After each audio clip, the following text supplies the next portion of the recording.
గారు బాగున్నారా బాగాలేదు రాకపోతే రాదంటున్నారని చెప్పేసి లండం నుంచి లండం పైనుంచి రాజమండ్రి నుంచి రైలు కింద నుంచి డబక్క పడిపోయామండి. వచ్చేసాను అమలాపురం పెట్రోల్ ధరలో వచ్చేసాను. ఏమన్నా మా ఇంట్లో డబ్బుకేం దానికేం లోట్లేదండి. మరి మా ఇంట్లో కోట్లు ఉంటే కుక్కలు తినేస్తున్నాయి, లక్షలు నక్కలు తినేస్తున్నాయి, ఏరుంటే ఆకలు తినేస్తున్నాయి, పదులుంటే పనులు తినేస్తున్నాయి, ఆఖరి చిల్లర ఉంటే చీమలు తినేస్తున్నాయి. మరి మా ఇంట్లో భోజనాలు పెడతామంటే వంకాయ తింటే వంగిపోతున్నారని, బేకాయ తింటే బీసిపోతున్నారని, చిక్కుడే కూర తింటే చిక్కుపోతున్నారని, ములక్కాయ తింటే ముదిరిపోతున్నారని, గోంగూర తింటే గోక్కున్నారని, పొట్లకాయ తింటే పొట్టొస్తుందని చెప్పేసి లడాసారి లడాపప్పు ఎండ్రేసి కిసనాలు పోసి పెట్టేవాళ్ళు. మరి తిన్నాక బాగానే ఉన్నారని ముగ్గురేళ్ళు మంతానికి కలుసుకున్నారని.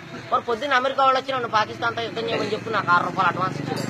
మరి వాళ్ళు ఇచ్చిన ₹6 అడ్వాన్స్ తీసుకుని జీడికి నాకు జీబ్ వేసుకొని తూటుకారు అంత తుపాకి తీసుకొని బయలుదేరేదండి.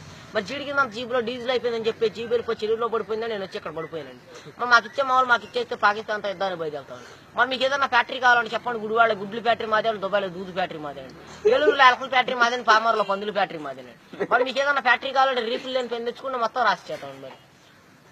మరి మేము ఇల్లు కడదామంటే తాటాకైతే గలగలంటే ఇటుకే తిరిగిపోతుందండి, జమ్మ అయితే జారిపోతున్నాను, పెంకి అయితే పేలిపోతున్నాను, నా అయితే నలిగిపోతుందండి. మరి అందుకని చెప్పి మా ఆఫీసులో భలే కలపలు కనిపెట్టారండి. ఏమేమి కలపాలంటే బొబ్బాస్ కలపండి, జిల్లేడు కలపండి, ఉరిగడ్డి వాసాలండి, దొంగ దోలాలండి, చీపురు పుల్ల కిటికీలండి, పైన కోడిపీట ఆపండి.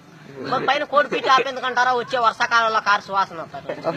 మరి మా ఇంట్లో పెళ్లి భోజనాలు చెప్పుకుని ఎక్కువ జనం రారు కానీ కోడిపీ సువాసన అని చెప్తూ ఊరంతా వచ్చి కూర్చుంటారండి. మరి మా ఇంట్లో కేజీ బంగారం ఉంటే కుక్క నాకిందని చెప్పి చెత్త కుక్కలో పడేసేవాడిని, కోడిపిల్లలు నూకల్లాకి ఎట్ట వచ్చేవాడిని.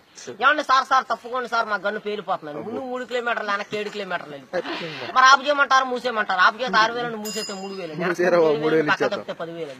మరి మా గన్నుకు లైసెన్స్ లేదండి, కాలిస్తే కేసు లేదండి. మరి మా గన్నులో ఇప్పుడు బుల్లెట్లు పెడితే అర్ధరాత్రి 12 గంటలకు వెళ్ళిపోయింది.